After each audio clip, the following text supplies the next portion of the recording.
Cairan tumusan ini sebenarnya campuran dari obat-obat dan juga NaCl yang fungsinya saat kita lakukan tindakan penyedotan lemak, dia akan membantu mengurangi perdarahan.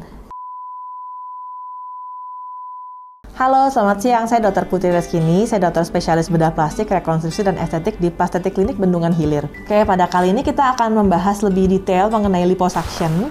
Bagaimana sih langkah-langkah yang kita lakukan nih supaya liposuction yang dijalani itu lebih aman. Yang pertama adalah konsultasi. Nah, di pertemuan ini sebenarnya nggak boleh di skip. Jadi harus bertemu antara pasien dengan dokternya. Supaya kita bisa mentargetkan area mana sih yang akan dituju untuk dilakukan liposuction. Dan juga supaya kita bisa menilai kondisi-kondisi tertentu yang mungkin memang perlu perhatian khusus. Contohnya, karena prosedur liposuction ini adalah prosedur yang sifatnya elektif atau dipersiapkan. Jadi tentu saja kita dalam sesi konsultasi tersebut mungkin kita bisa gali riwayat penyakit sebelumnya, riwayat kondisi kesehatan, riwayat kebiasaan hidupnya bagaimana, supaya kita juga bisa lebih optimal dalam melakukan persiapan. Pertama, setelah pemeriksaan fisik, pasti kita akan minta lakukan pemeriksaan penunjang.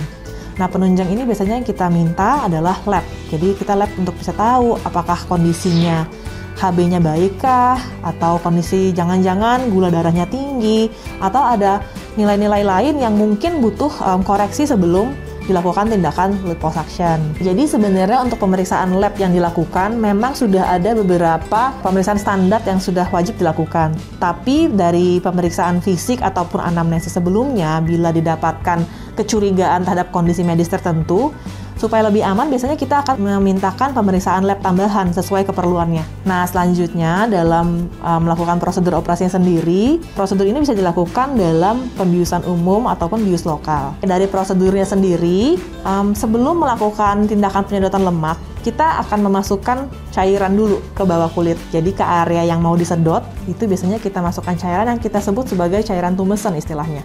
Nah, apa sih fungsi cairan tumesan ini?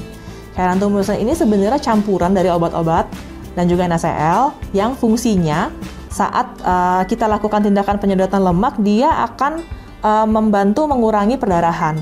Jadi salah satu risiko liposuction itu memang ada risiko perdarahan. Jadi oleh karena itu diberikanlah cairan tumusan terlebih dahulu. Fungsinya supaya saat dilakukan penyedotan lemak tidak banyak darah yang terambil. Lalu dalam cairan tumusan ini juga mengandung obat untuk meredakan nyeri. Jadi sebenarnya seperti kita ketahui ya, sebenarnya liposuction itu juga bisa dilakukan secara lokal. Nah, ini peranannya sangat penting supaya dia tidak merasakan nyeri. Setelah itu, biasanya memang cairan tumusan ini ketika sudah selesai operasi masih memang mungkin ada keluar sedikit-sedikit dari lubang akses, itu wajar. Oke, jadi intinya cairan tumusan tersebut membantu kita untuk mengontrol perdarahan sebenarnya dan juga meminimalisir rasa nyeri yang membuat pasien juga lebih nyaman tentunya. Oke, selanjutnya jangan lupa kontrol. Jadi kenapa sih kontrol itu perlu? Karena kita perlu melakukan pemantauan pastinya. Pasca recovery apa nih? Perkembangannya bagaimana?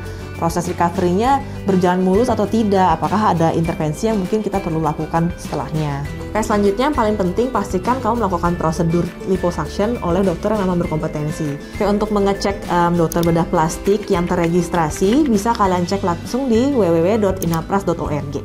Oke, jadi dari hal-hal yang sudah saya sebutkan tadi, itu adalah salah satu upaya untuk mengoptimalkan dari keamanan prosedur liposuction ini. Kalau kamu masih punya pertanyaan, silahkan tinggal pertanyaan di kolom komentar ya. Jangan lupa like, comment, dan subscribe supaya kamu tidak ketinggalan info lainnya. Plastetik Klinik, enhance your quality of life.